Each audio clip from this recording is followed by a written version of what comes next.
محمد. أعوذ بالله من الشيطان الرجيم. يا أيها الذين آمنوا اتقوا الله حق تقاته ولا تموتن إلا وأنتم مسلمون. يا أيها الناس اتقوا ربكم الذي خلقكم من نفس واحدة وخلق منها زوجها وبث منهما رجالا كثيرا ونساء واتقوا الله الذي تساءلون به والأرحام إن الله كان عليكم رقيبا. يا أيها الذين آمنوا اتقوا الله وقولوا قولا سديدا يصلح لكم أعمالكم ويغفر لكم ذنوبكم ومن يطع الله ورسوله فقد فاز فوزا عظيما. فإن أصدق الحديث كتاب الله وخير الهدي هدي محمد صلى الله عليه وسلم وشر الأمور محدثاتها أو كما قال صلى الله عليه وسلم. Jamaah rahimakumullah, kita bersyukur kepada Allah Subhanahu wa taala atas limpahan nikmat sehat, nikmat waktu luang, dan intinya ya nikmat Islam ya. Karena betapapun sehat dan punya waktu luang, tapi kalau tidak punya Islam, tidak punya iman, itu ya tidak mendapatkan tempat di sisi Allah Subhanahu wa taala. Sehingga Allah menyebutnya a'udzubillahi minasyaitonirrajim wa may yabtaghi khairal islami dinan falan yuqbala minhu wa huwa fil akhirati minal khasirin. Siapa-siapa yang mencari, berharap dari selain Islam sebagai tuntunan, sebagai pedoman dalam menjalankan kehidupan, dalam bermasyarakat, dalam beribadah, dalam berdagang, dalam semua aktivitas ya. Kalau tidak dilandasi dengan Islam, tidak mengenal Allah, tidak mengenal Rasul, tidak mengenal syariat ya, fala yuqbala minhu, tidak akan diterima darinya. Wa huwa fil akhirati minal khasirin, yang dimaksud tidak diterima darinya adalah dia masuk dalam kelompok orang yang merugi. Baik jamaah rahimakumullah, kita masih berada di bulan Zulhijjah ya, bulan yang salah satu bulan yang dimuliakan oleh Allah Subhanahu wa taala. Maka memperbanyak ibadah, zikir ya, sedekah yang secara umum ya sangat dianjurkan.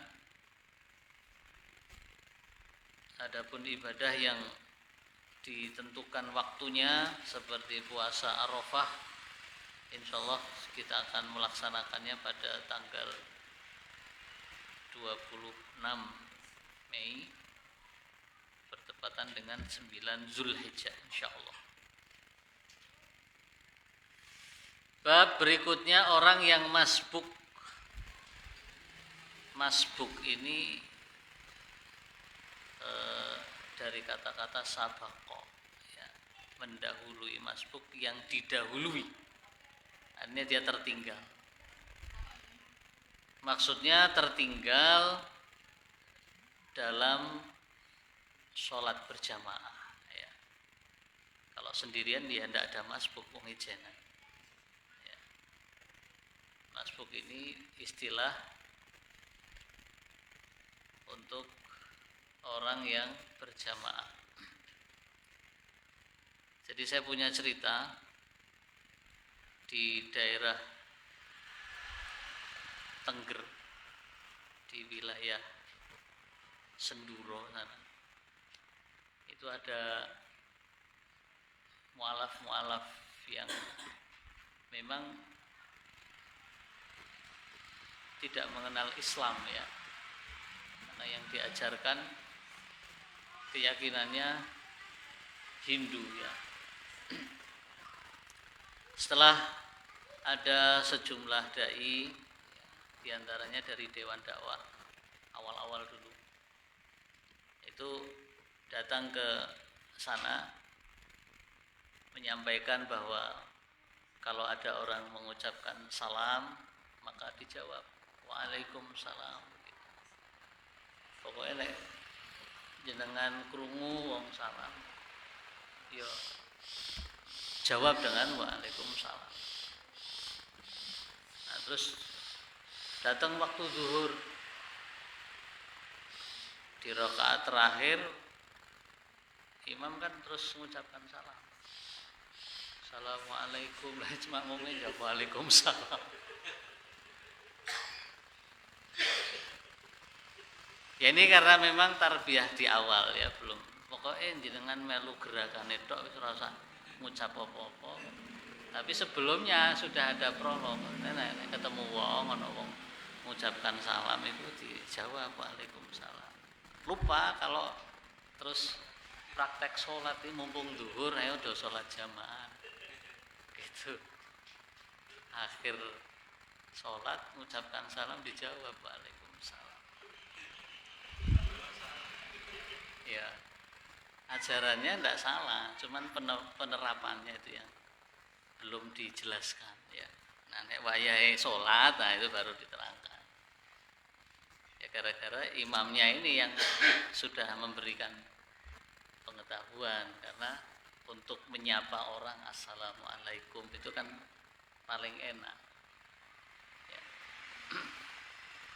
Kayak dulu tahun 99 itu di Bangil kan pokoknya bengi-bengi ketemu wong Assalamualaikum, kasus ninja itu kan di Bangil itu kan salam kabeh wong embongan ngucap salam kabeh itu lewat kampung orang Assalamualaikum peti yang udah nggawa parang kabeh ning depan gang-gang itu tahun 99 masih jadi santri ya, kita ikut melu jogo-jogo di ngarep pesantren itu. Tapi jamaah rahimakumullah, makmum yang masbuk ya tertinggal maka harus mengikuti imam dalam keadaan apapun. Tapi bukan imam sebagai nama, imam sebagai imam pemimpin sholat ya. Nah, sebagai nama aku akan meloi imam garuk-garuk melok garuk-garuk. Imam wahing melok wahing kabeh.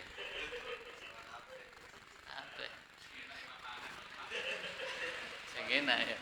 Imam Rabi mana yang wah melok Rabi mana?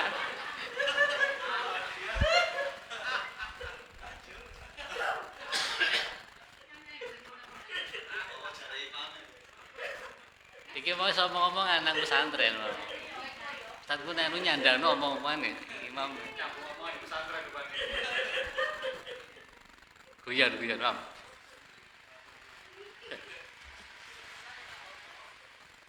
An Ali bin Abi Thalib wa Mu'adz bin Jabal radhiyallahu anhu qala Rasulullah sallallahu alaihi wasallam idza ata ahadakumus shalah wal imamu ala halin falyasna kama yasna'ul imam. Konteksnya salat berjamaah apabila ata ahadukumus shalah, salah seorang di antara kalian datang kepada sholat berjamaah tentunya, wal imam, sedangkan imam pemimpin sholat itu ala halin dalam suatu keadaan, fal yasna maka kerjakanlah atau lakukanlah kama yasnaul imam sebagaimana imam melakukannya. Artinya dalam keadaan kaifiyah apa ya berdiri maka ikutlah berdiri, ketika ruku ya ikutlah ruku, ketika sujud ya ikutlah sujud. Jadi sesuai dengan apa yang dikerjakan oleh imam ya. Kalau dalam hal ini tidak mengandung permasalahan, tidak menimbulkan ya perdebatan. Nah, karena di sini menjadi fi'il mudhari' yang atau diawali dengan lamul amri, maka tufidul amr. Walaupun bentuk kata kerjanya kata kerja bukan perintah, tetapi karena diawali dengan lamul amri maka kedudukannya sama dengan fi'lul amri. Ya. Bahkan kadang-kadang bukan, ini masih kata kerja nih, ada juga yang istifham. Ya. Bentuknya istifham tapi maknanya perintah. Kadang-kadang ditemukan susunan kalimat seperti itu. Taib jamaah rahimakumullah. Jadi ketika seorang datang dalam sholat, nah persoalannya apakah harus langsung atau oleh omong-omongan dhisik. Ketepaan ketemu bolos sing suwe gak ketemu, utawa bolos sing pas urusane iki ati ngomong sesuatu sama orang gitu. Kuatir kok lali. Lek gak diomongno saiki iki kok lali. Ya apa itu? Nah, prioritaskan sholat. Ya, prioritaskan sholat. Apa landasan ideologis, landasan apa ideologisnya atau landasan utamanya? Lafaz ini kan jelas menunjukkan idza adakumus shalah, kan kate salat, dudu kate omong-omongan.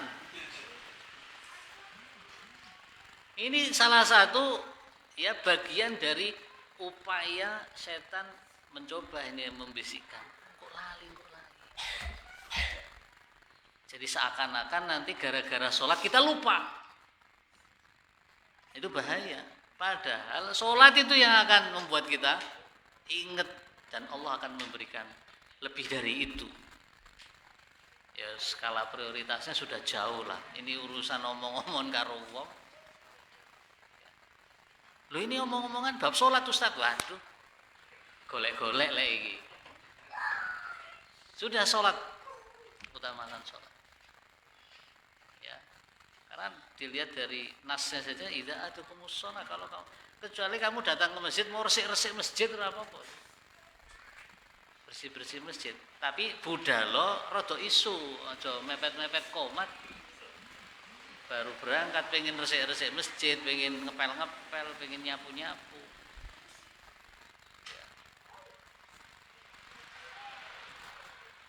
Bahkan kalau di riwayat yang sebelumnya yang sudah kita bahas di antara fadilah sholat berjamaah di masjid itu kan ahsanal wudu ya, atau isbagul wudu di rumah kemudian melangkahkan ke masjid, dia tidak berangkat kecuali karena ingin sholat di masjid, maka tiap langkahnya itu kaki kanan ketika meletakkan di bumi akan mengangkat derajat seseorang, ketika kaki kiri melangkah dan meletakkan di bumi akan menjadi penghapus dosa bagi dia. Kalau memang tujuannya untuk sholat, bukan tujuannya untuk ketemuan karo wong. Apa mending ketemuan karo sir-siran lawas, waduh ruwet mana. Jadi memang tujuan utamanya idza ata ahadukumus shalah, memang untuk sholat gitu loh, bukan untuk yang lainnya. Jadi memang ditakdirkan ketika sholat, selesai sholat lagi zikir, nyalakan HP, notifikasi masuk, ting, orderan mlebu. Itu lain lagi, lain cerita. Tapi kita datang ke masjid itu karena untuk sholat ya. Maka segerakan itu ya, ketika menjumpai imam dalam keadaan ruku ya ikutlah ruku, dalam keadaan sujud maka segera diawali dengan takbiratul ihram, lalu mengikuti gerakan yang sedang dilakukan oleh imam itu. Berikutnya hadis ke-13 atau pembahasan ke-13, kapan dianggap mendapatkan 1 rakaat ya. Ini ulama-ulama dulu sudah panjang dan lebar melakukan kajian ya. di antara kajiannya yang saya rangkum ini ada pendapat-pendapat ya dari kalangan ulama salaf, dari kalangan sahabi maupun dari kalangan ulama abad ke-3 ya Hijriah tahun 300-an. An Abi Hurairah radhiyallahu anhu qala Rasulullah sallallahu alaihi wasallam idza ji'tum ila sholati wa nahnu sujudun fasjudu wa la ta'udha syai'an wa man adraka ar-rak'ata faqad adraka as-shalah. Dari Abu Hurairah radhiyallahu anhu bahwa Rasulullah bersabda, apabila idza ji'tum ila shalah, apabila kalian telah datang kepada salat ya, yang disebut pekerjaannya, tapi yang dimaksud tempatnya ke tempat salat. Karena ke tempat salat untuk salat, bukan untuk jaipongan, bukan. Ke tempat salat ya untuk salat. Ya, makanya yang disebut pekerjaannya. Ya, idza ji'tum ila sholati wa nahnu sujudun, sedangkan kami dalam keadaan bersujud, fasjudu, maka sujudlah kalian, wala ta'udaha, dan jangan menghitungnya sesuatu pun ketika posisi sujud ya. Menjumpai imam dalam keadaan sujud maka sujudlah, tapi tidak usah dihitung sujudmu itu, belum masuk rakaat. Waman adrokar rak'ata, dan barang siapa yang menjumpai ruku bersama imam ya, faqad adrakas shalah, maka sungguh ia telah mendapatkan rakaat salat itu ya. Jadi di sini para ulama ya, sebagian besar menetapkan bahwa seorang yang mendapati rukuknya imam belum bangkit dari rukuknya, belum mengucapkan sami Allahu liman hamidah, pokoknya sudah mulai gerakan itu, maka pendapat berdasarkan nas hadis ini sudah dapat 1 rakaat. Artinya rakaat itu dia sudah dapatkan ya. Nah, ada memang riwayat yang menyebutkan secara eksplisit, lebih spesifik lagi ya. Man adrakar ruku, nah itu disebut ar-ruku ya. Faqad adrakar rak'ata, maka sungguh dia telah mendapati 1 rakaat. Cuman hadis ini fihi maqal, ada perbincangan di kalangan para ulama tentang validitas hadis ini ya. Banyak yang berkomentar tentang validitas hadis ini, tidak sampai marfu kepada Rasul, tidak sampai sanadnya ittisal kepada Rasulullah sallallahu alaihi wasallam. Nah, yang menjadi polemik jamaah rahimakumullah,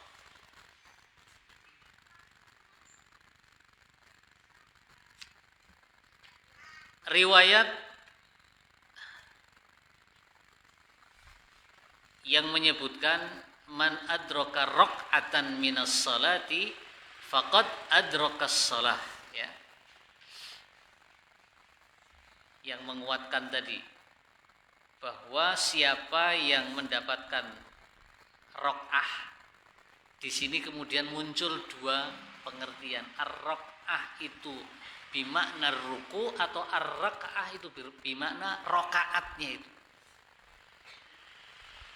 Sehingga barang siapa mendapatkan 1 rakaat dari sholat, maka ia telah mendapatkan sholat. Contohnya ini pemahamannya begini, dia masbuk di rakaat terakhir, maka dia sudah dapatkan sholat itu, tinggal menyempurnakan. Kalau maghrib dia dapat 1 rakaat, dia hakikatnya sudah ikut sholat berjamaah bersama imam itu meskipun cuma 1 rakaat. Ini pemahaman dari nas hadis itu. Ya. Jadi dalil ini sebenarnya menjadi pokok, ya, baik yang nanti menghitung 1 rakaat itu berdasarkan memperoleh rukuknya, ya. Jadi misalkan rukuk yang terakhir dia dapat tuh, rukuk yang terakhir rakaat ketiga, umpamanya sholat maghrib tadi ya, dia masuk di rukuk rakaat ketiga, maka dia sudah dapat itu 1 rakaat terakhir, tinggal menyempurnakan 2 rakaat. Bagi pendapat yang tidak menyatakan sebagai 1 rakaat, itu dasarnya karena dia belum mendapatkan Al-Fatihah. Sebagaimana keumuman lafadz hadis yang menyebutkan la sholata liman lam yaqra bi Fatihatil kitab. Tidak sah atau tidak ada sholat, ya, bagi yang belum membaca Al-Fatihah bi Fatihatil kitab, Al-Fatihah itu. Sehingga Imam Muhammad Nasiruddin Al-Albani menjadikan poin hadis la sholata liman lam yaqra bi Fatihatil kitab menjadi hadis kunci, bahwasanya 1 rakaat itu ya kalau dia sempurna 1 rakaat termasuk ketika imam membaca Al-Fatihah. Sehingga apa? Menegasikan yang rukuk dapat 1 rakaat itu beliau tidak sependapat dengan dasar itu. Makanya makna man adraka rakaatan itu dia mendapati rakaat yang sempurna. Nah, bagi pendapat yang mengatakan bahwasanya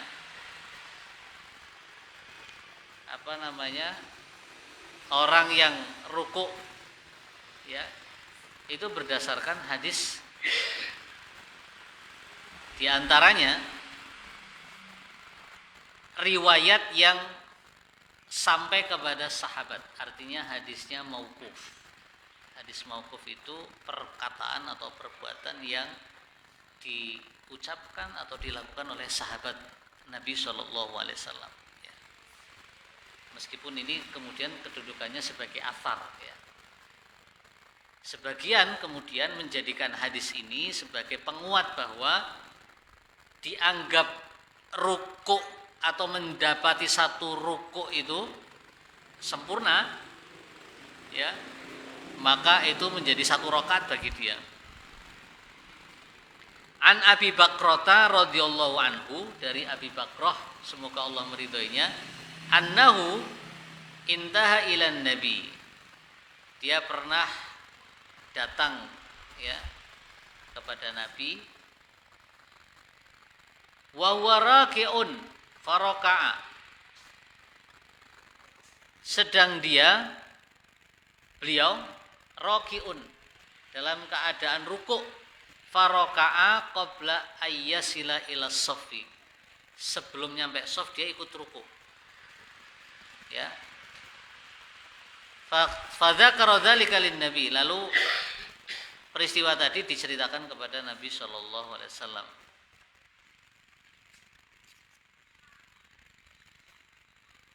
Faqala, lalu Nabi berkomentar terhadap perbuatannya itu, zadakallahu hirsan wa la ta'ud, ya. Mudah-mudahan Allah menambah kesungguhanmu, keseriusanmu dalam menjaga ibadah, dan jangan ulangi lagi, ya. Jangan ulangi lagi rukuk sebelum berada di dalam shaf itu, ya. Jadi hadis ini menguatkan kalau rukuknya itu sudah dihitung maksudnya, tapi jangan diulangi perbuatan rukukmu, jalan sampai shaf itu, sambil rukuk dia jalan, ya. Nah, hanya saja jamaah rahimakumullah, ini yang menjadi problematik karena ini riwayat dari Abu Bakrah ini tidak muttasil sampai kepada Rasulullah Shallallahu Alaihi Wasallam. Hanya ada cerita kalau Rasulullah kemudian memberi tanggapan atas perbuatannya itu. Tapi sebagian ulama menjadikan ini sebagai penguat bahwa yang dimaksud adroka tadi ruku itu, dia mendapati satu ruku yang sempurna, maka itu menjadi satu rakaat bagi dia.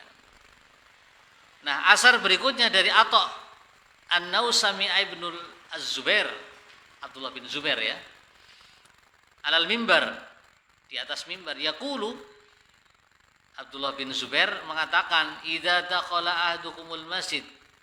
Ini sama mauquf ya. Kalau yang tadi dari Abu Bakrah disandarkan kepada Rasulullah Shallallahu Alaihi Wasallam ya. Kalau yang ini yang mauquf. Jadi yang tadi disandarkan kepada Rasulullah. Sementara yang berikutnya yang mauquf ini sebagai asar sahabat dari Atha bin Yasar An-Naus sami'an Ibnu Zubair, Abdullah bin Zubair, di atas mimbar beliau berkata, idza dakhala ahadukumul masjidah, apabila salah seorang di antara kalian masuk ke dalam masjid, wan nasu ruku'un, sedangkan orang-orang dalam keadaan ruku', falyarka, maka rukuklah, hatta yadkhula, sampai kamu masuk, thumma yadibba raki'an hatta yadkhula fis shaffi, kemudian kamu berjalanlah sambil ruku sehingga masuk shaf. Fa inna dzalika minas sunnah, fa inna dzalika sunnatu, yang demikian itu adalah sunnah ya. Nah, ini kan terjadi keterangan tambahan asar sahabat yang mengatakan bahwa yang oleh Nabi tadi dikatakan wala ta'ud ya, jangan ulangi perbuatanmu tadi, itu malah justru dilakukan oleh para sahabat gitu. Dianjurkan oleh Abdullah bin Zubair ya.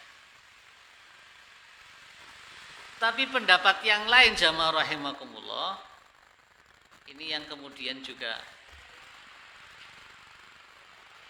ya, kalimat tadi yang dikatakan wala ta'ud itu kan ada dua pengertian. Jangan mengulang perbuatan itu, atau jangan mengulang atau tidak dihitung. Jangan menghitung itu sebagai satu rakaat begitu. Sebagaimana wala ta'ud duha syai'an, ketika dalam keadaan sujud di hadis yang pertama tadi. Nah, ini kan menjadi dua pendapat. Yang satu menyatakan ini jangan dihitung, yang satu jangan mengulang perbuatan itu tadi. Ruku belum sampai sudah ruku. Ya. Dua-duanya punya dasar dalam konteks ini. Mana yang lebih mendekati kepada kebenaran, yaitulah yang kita yakini. Saya berpendapat, misalkan saya lebih yakin ya, bahwa wala ta'ud itu adalah tidak mengulang perbuatannya tadi, bukan menghitung rakaat rukuknya itu. Sebab kalau itu kita hitung, kita katakan jangan menghitung itu sebagai satu rakaat, maka konsekuensinya ya kita harus menambah satu rakaat. Ketika kita datang misalkan baru rakaat pertama, maka kita harus menyempurnakan satu rakaat lagi. Tapi bagi yang mengatakan bahwa wala ta'ud itu jangan dihitung itu sebagai satu rakaat, di antaranya melandasinya dari dasar yang umum tadi, bahwa tidak sempurna sholat seorang sehingga dia membaca Al-Fatihah. Nah, Nah, yang saya belum pernah baca lagi itu Tarjih Muhammadiyah. Tarjih Muhammadiyah itu seingat saya ada penjelasan dari di media sosial kalau nggak salah saya waktu itu, tapi belum lihat sendiri. Intinya bahwa di tarjih itu nanti kalau ada kesalahan tolong dibetulkan. Menyikapi la sholata liman lam yaqra illa bi fatihatil kitab itu adalah di belakang imam dia baca Fatihah. Ketika imamnya jahar, dia juga baca Fatihah sendiri. Setelah selesai imam membaca Al-Fatihah. Nah, itu juga pendapat didasari dari hadis itu juga. Artinya bahwa semua pakai dalil yang sama, cuman kemudian dalam memahami teks itu bisa berbeda-beda.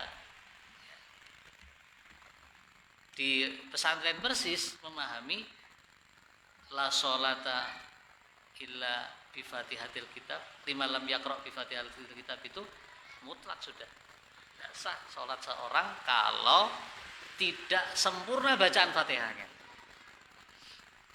Dia nyampe sof waladolin namanya, enggak, belum dihitung satu rakaat itu. Karena berdasarkan nas hadis tadi.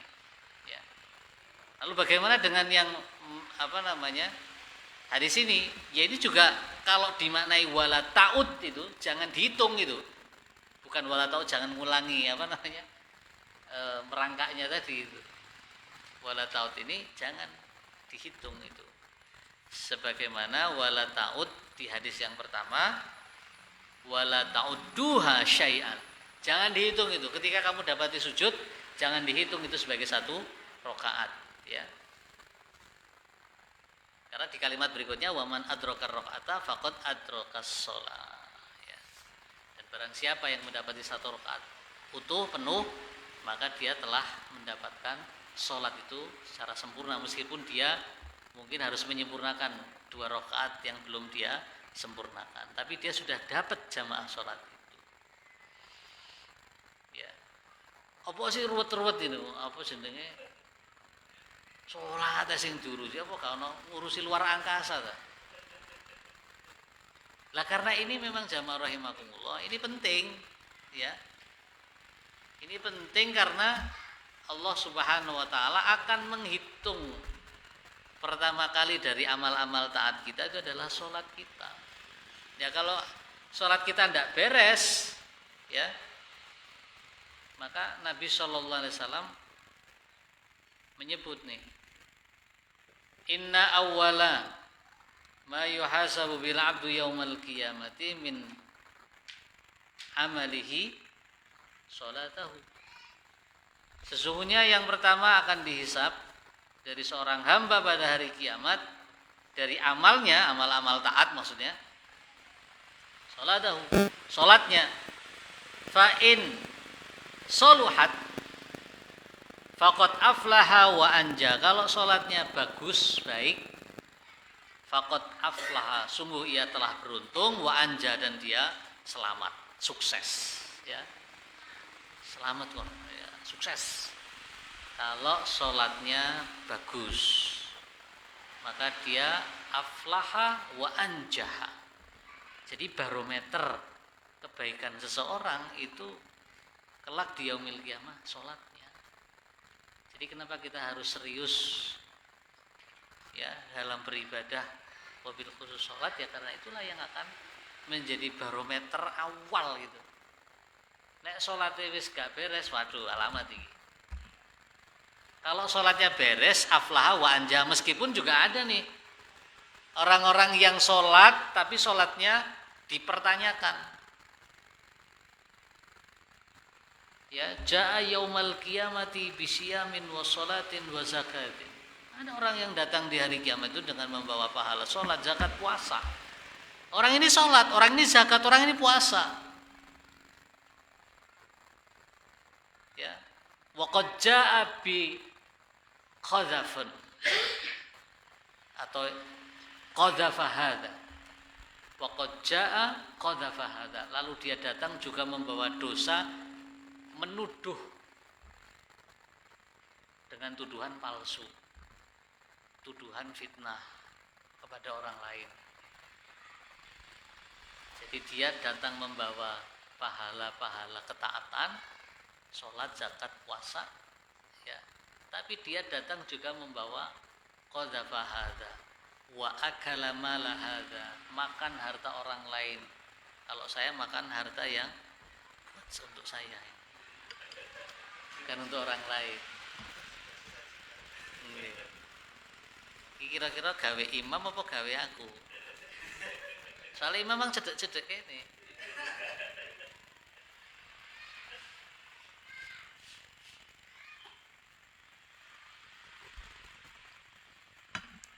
Yang kedua, makan harta orang lain dengan cara yang batil. Ya. Yang ketiga, wadharaba hadza, memukul,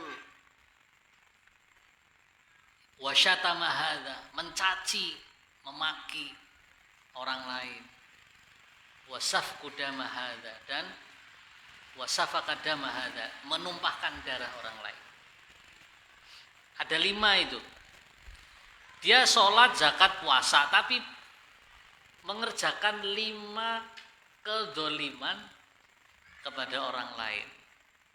Hak hidup dirampas, hak harta dirampas, hak tenang dirampas juga, ya, hak bahagia dirampas juga, difitnah, dipukul, dicaci, ya, kemudian diambil hartanya, bahkan sampai dibunuh,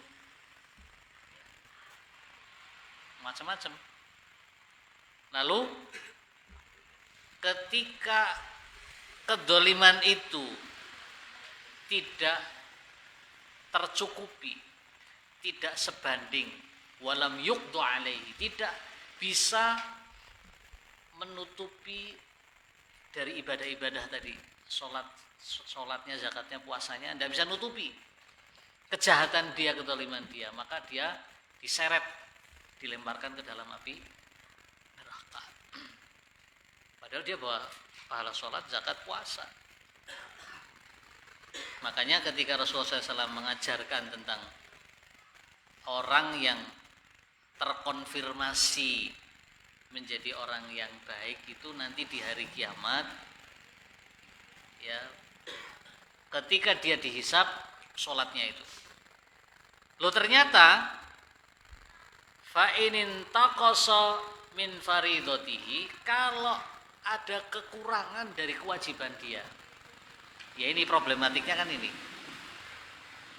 ya, problematiknya kalau kemudian menjadi hikmah bagi kita nih, ternyata yang dikehendaki dalam kaifiyah sholat, man adroka rokaah tadi, barang siapa yang mendapati satu ruku, maka faqad adroka sholat, maka dia sudah menjumpai satu sholat secara sempurna, dia dapat rakaat itu. Kalau ternyata itu bukan yang dikehendaki, ternyata yang dikehendaki adalah la sholat liman lam yaqra' illa bi fatihatil kitab misalkan, nanti dihitung di mahkamah Allah Subhanahu wa taala nanti, ternyata yang lebih mendekati kepada sesuai dengan tuntunan Allah dan Rasulnya itu yang sempurna, utuh, yo Fatihah sampai semuanya itu, ya, maka jawabannya di sini. Fa inin taqasa min faridatihi, kalau ada kekurangan dari kewajiban dia, sholatnya dinilai ada kekurangan, di antara tadi kalau kemudian ternyata, ya, yang kita yakini itu sebagai kebenaran, ternyata menurut Allah itu belum sempurna, ada kekurangan, ya sholatnya sah sudah, karena kita meyakini itu yang sudah sah sholat kita, ya.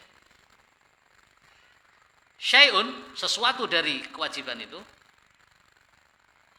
qala Rabb Azza wa Jalla, Allah berfirman, unzuru, lihatlah, hal li'abdi, apakah dari hambaku ini, min tatawwu'in, ada sholat sunnahnya, fayukammilu biha, maka ia menyempurnakan dengannya. Man taqassa minal fardhu, apa yang kurang dari yang fardu tadi itu. Tsumma yakunu sairu amalihi ala dzalik. Kemudian berlaku untuk semua amal-amalnya seperti itu juga. Salat ada yang wajib, ada yang sunnah. Puasa ada yang wajib, ada yang sunnah. Zakat sebagai satu kewajiban juga ada, sedekah yang sunnah. Haji yang wajib ada, yang sunnah umroh. Nah itu jamaah rahimakumullah, ini menjadi hikmah bagi kita bahwa ketika kita meyakini satu ruku itu kita dapati satu rakaat, sudah. Karena para ulama juga banyak yang berpendapat seperti itu. Kalau kita ingin kemudian meyakini sebagaimana tarjih Muhammadiyah, meskipun kita tidak mendapati imam membaca Fatihah, kita masuknya pas baca surah, tapi kita masih sempat baca Al-Fatihah. Ya, ketika imam baca surah, ya ikuti pendapat itu karena mereka juga punya dasar.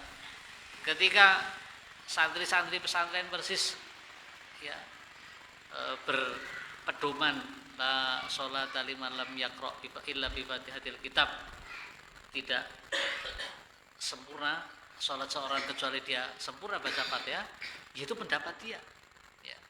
Ya konsekuensinya seperti itu tadi. Maka disempurnakanlah dengan ibadah-ibadah sunnah. Sunnah-sunnah itu penting untuk menyempurnakan fardu-fardu, manakala nanti di yaumil qiyamah Allah lihat apakah ada yang buat nempel ibadah-ibadah fardu kita. Baik jamaah rahimakumullah, sampai di sini mungkin ada yang mau bertanya. Kalau ditafadhol. Monggo silakan. Tentang kesempurnaan sholat. Nggih. Anak-anak kita itu kan baru baca sholat gitu ya. Ketika dia sudah dewasa, Nggih. sholatnya itu sering cepet-cepet susah, dulu selesai. Iya. Itu bagaimana hukumnya, Ustaz? Diterima atau tidak sholatnya? Iya. Kalau tidak terima nanti diapakan biasa? Ya, anak-anak kita memang sejak Rasulullah SAW memerintahkan untuk muru auladakum bis-shalah ya. Jadi memang didik anak-anakmu sholat itu sudah mutlak gitu. Orang tua bahkan sejak dalam kandungan pun kita sudah bisa melakukan proses itu, pengkondisian ya.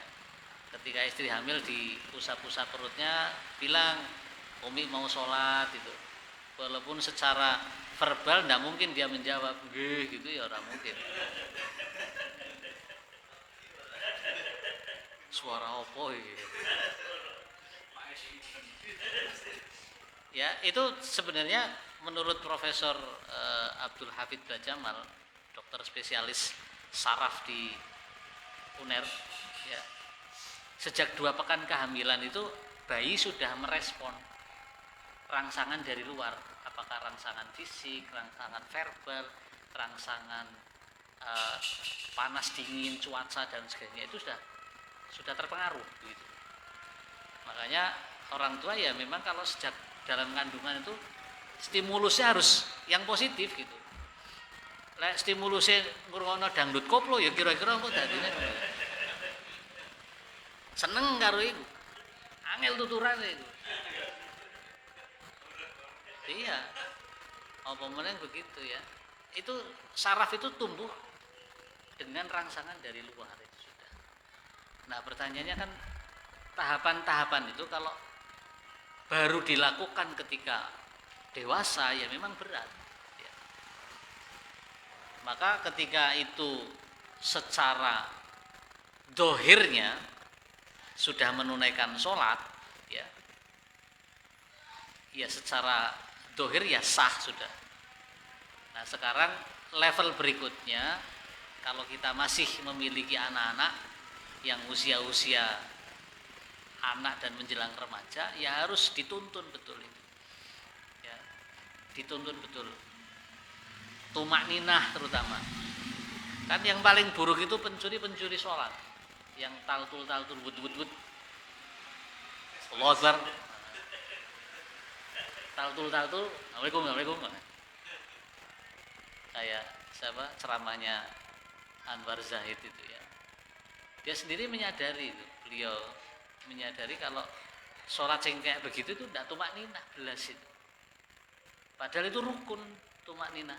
Hatta tatma'inna sajidan, sampai dia benar-benar tenang sujudnya. Hatta tatma'inna qa'iman, sampai dia tenang berdirinya. Ngadeg gurung jangkep wis rukuk maneh. Ya. Al-Fatihah wis hafal, Ustaz. Lho yo wis hafal.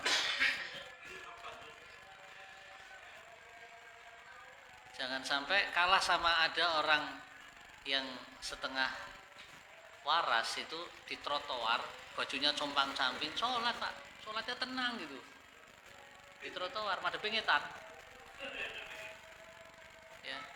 Jangan kalah dengan dia yang sholatnya tenang, rukuknya, sujudnya itu. Padahal iya. Ya kan dua pikiran memang. Kan dua pikiran dia. Ya orang gila ya bebas memang. Ya jadi begitu. Kalau secara zahir dia sudah menunaikan secara sempurna, artinya sudah gerakannya dan seterusnya sudah ya sah secara tata cara, secara kaifiah ya. Tapi tentu ya harus kita berikan pengertian. Waktu-waktu senggang mereka itu kita selipkan ya nasihat-nasihat penting tentang sholat. Ojo lali sholatmu sing tumak ninah. Walaupun satu kalimat seperti itu ya itu membekas untuk anak-anak kita. Karena itu diulang, repetisi yang berkelanjutan itu akan terekam di dalam diri mereka. Sebagaimana rekaman-rekaman ketika itu kita ulang dengan sendirinya kita hafal. Ya. Bacaan-bacaan itu karena diulang jadi kita dengan sendirinya hafal. Ya, tapi jamaah rahimakumullah, ini sih yang bisa kita kaji pada maghrib kali ini ya, insya Allah kalau kesungguhan kita menata sholat kita itu hikmahnya sangat luas ya. Karena itu kalau menjadi hikmah bagi kita hadis yang terakhir saya baca tadi, bahwa kalau ingin memperbaiki kualitas hidup ya perbaiki sholatnya. Kalau kita ingin memperbaiki kualitas hidup kita, bukan soal dapat rezeki yang banyak dan lain, enggak, bukan itu. Kualitas hidup kita. Kualitas hidup ya, kualitas hidup itu kan kita memberi manfaat kepada orang lain, hidup kita itu tenang. Walaupun ya ono utang gitu ya. Tapi tenang gitu loh. Karena kita yakin Allah yang akan bayar ya, tenang ya Allah yang bayar kok. Kita kan rezekinya dari Allah. Kita gaji itu dari lembaga tempat kita bekerja atau perusahaan tempat kita bekerja, itu gaji. Tapi kalau rizki Allah yang ngasih. Dan rizki itu bukan hanya soal fulus. Rizki min haitsu la yahtasib itu bisa ketenangan batin. Ya. Bojo itu gampang tuturane, Dik. Emas kate wayu. Rizki. Ya, ya begitulah ya. Artinya sangat luas lah dimensinya, bukan hanya soal hada. Itu bagian kecil. Karena coba betapa banyak orang yang secara ini tidak begitu banyak, bahkan mungkin kekurangan, tapi uripnya bahagia mereka.